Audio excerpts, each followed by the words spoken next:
What's up, everybody? Just picked up a pretty cool product I'm going to show you how to install today from a local guy here in Idaho Falls. His name's Chris Vollmer, and he is the owner, operator, creator of 3D Logik. And I just picked up the Ribkage from him. So my boost has been struggling on deep powder days to get enough air inside the intakes.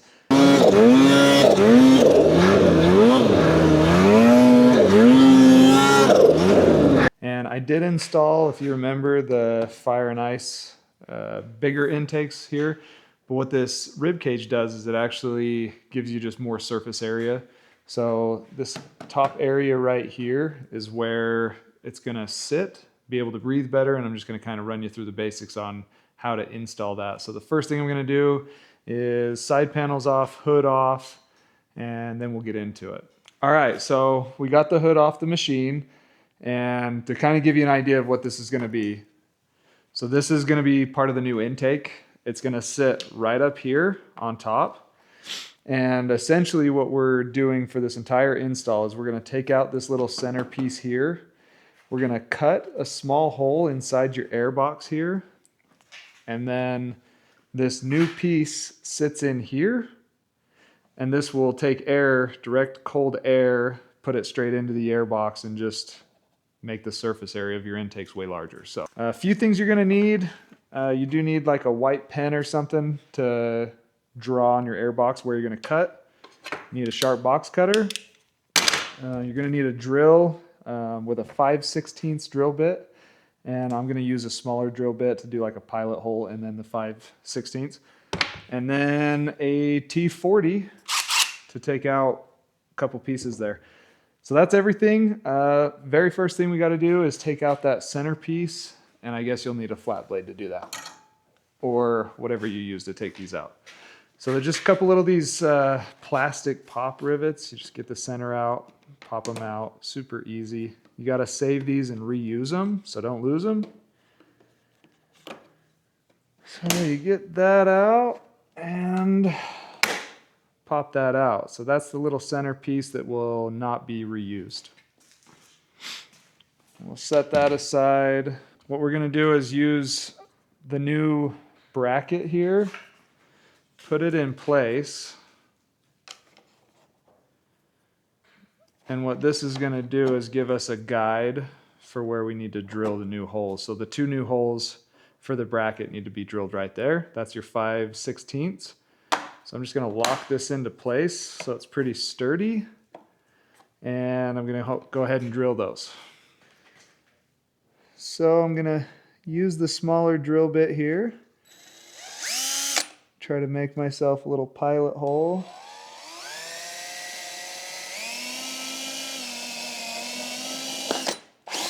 Might be the dullest drill bit ever.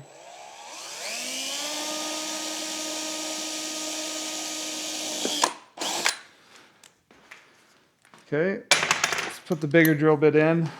Now obviously you don't want your motor like sucking up all this fiber and stuff that we're drilling right here. So when we're done with drilling and cutting and everything, I'm going to use a shop vac and clean out the airbox. So I'm just kind of holding this center piece still and drilling this out.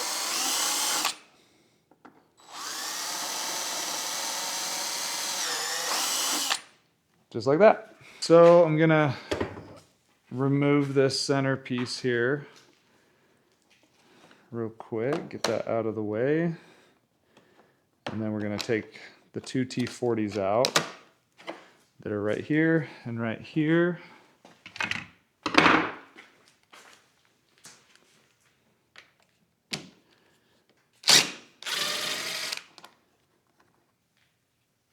And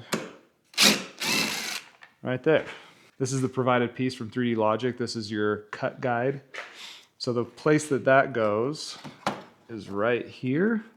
It sits just like that, and then you just have to trace around that so it gives you exactly where you need to cut. So I just got my cut lines drawn. You can see them down here. So this is the piece that is kind of the key to the whole thing. This will go inside where you cut that out and mount here, and then that entire intake will suck air through there into your air box. So brand new blade on a box cutter.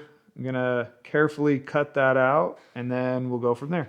And obviously as soon as you start the cutting, there's no going back. So Chris that owns 3D Logik and created this, he's a mechanical engineer. He makes a lot of cool products. The first product I ever used from Chris was his brake lever, which a lot of you guys probably know 3D Logik for. He's been making those for quite a few years. And one thing that's pretty cool about Chris is he's actually a dang good rider. Like, he's not just somebody that's made snowmobile parts and sells them, but is actually out riding every weekend, just like all of us, and is dang good at it. Unfortunately, I haven't rode with him yet this year, but haven't really rode with anyone this year since winter's been kind of crappy. Cool. So that piece is out. And now, in theory, if I did it right, which looks like I did, that fits right in there. The two new plastic rivets will hold that in. And then you've got your normal two up here, and the third one goes there. So that's pretty simple. We drilled into the air box. There's probably some debris in there, so I'm gonna go ahead and shop vac that out just to make sure we're not sucking those through the turbo.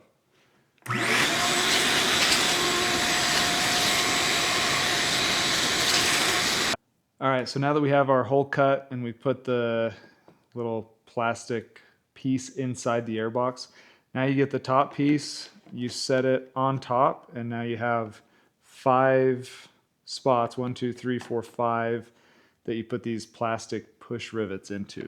Oh, about broke my thumb, but I got them. And that's holding together really well. So that's where all the air is gonna go in.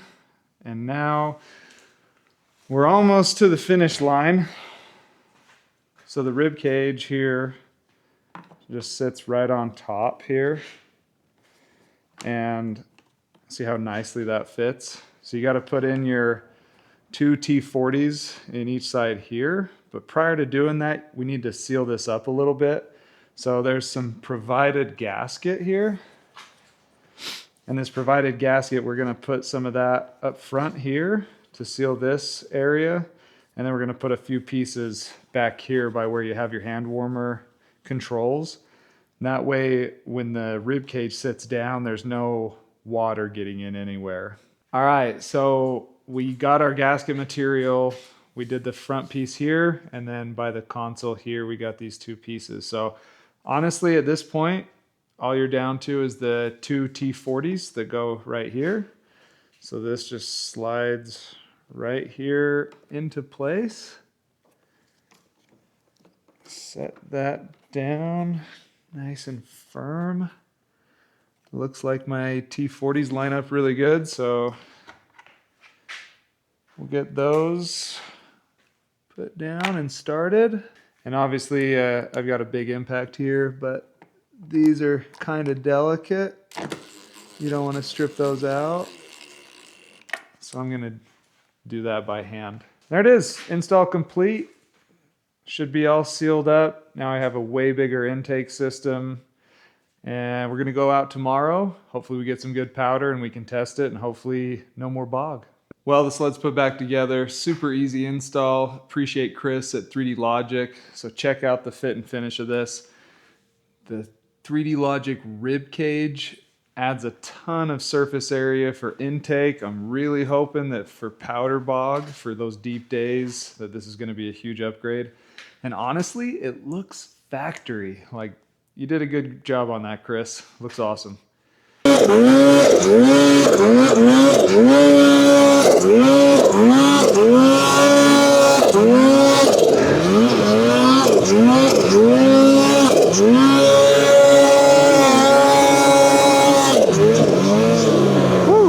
Man, if my sled could run like this every day, I wouldn't need clutching.